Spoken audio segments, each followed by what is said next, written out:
Anyway, what did this Bradbury fellow even know about the future? Climate change? Everybody talks like he was some kind of savant with his wall televisions, his life appreciation, his book burning. You want to know what I think? You want to know what I really think?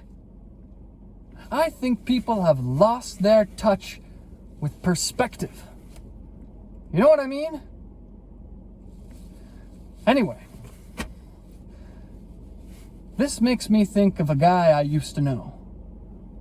The thing about this guy, he had these small hands. I don't mean like debilitatingly small. I just mean smaller than the average man's hands. And somebody, at some point, said something to this guy in his early, vulnerable years that got him real insecure about his hands. He used to do the craziest thing.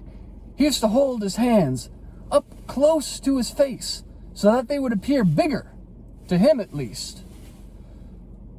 Now, the real kicker of this situation, the real knickerboxer, you might say, is that he would walk around with his hands closer to himself than the average person, but they would appear further away to everybody else. Perspective. You know what I'm saying? So, this guy is wandering around with his hands shoved up in his face, looking terrible, feeling terrible, and sure as the day is long, he's walking around, can't see where he's going. You know what happens to him? He falls into an open manhole. Dead. Open manholes. They get you every time.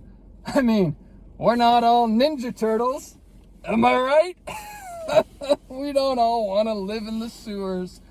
Of course, you know that. You know that. You're a smart fellow, you. One of those Bradbury types. I could see that about you the moment I met you. Yes. You know, you're kind of small and you can't shoot a rifle. Good goddamn, but you're a thinker. Speaking of which, I've been doing some thinking myself. I was sitting in here in the parking lot before the storm came in, and I was jotting down some notes, some observations.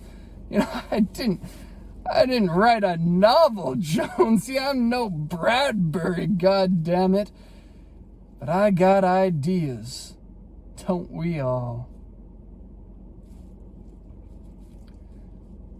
You want to hear them?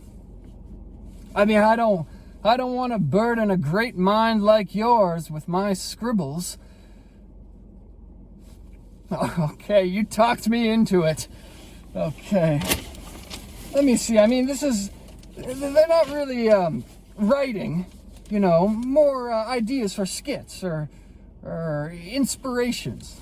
All right, here it goes. So, there are 4 people in a car, and they're driving down the highway, and they're each taking turns picking songs, except this one guy. He keeps putting on this metal devil music, and everybody else in the car is cringing and uncomfortable, and he's just sitting there with a big smile on his face like nothing's wrong. Yeah, I probably need to work on that one, that's fair. Okay, so check this idea out. So the car's parked at a gas station, and 3 people are in it, and the 4th guy comes out with a gas station hot dog. All right, and he sits down in the car, and without saying anything to anybody, he just starts going,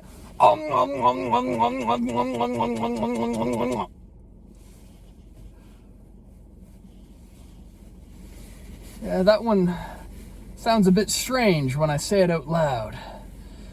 Just one more. This one's a real gem. There's this guy, and at the end of every sentence that he has, in every conversation with anybody, he always says, I didn't say Simon Says. Fair enough. I'll flesh these out some more. Us writer types need to stay vigilant, flexible. I bet Bradbury was flexible. I bet he had some drafts he didn't want to share with anybody either.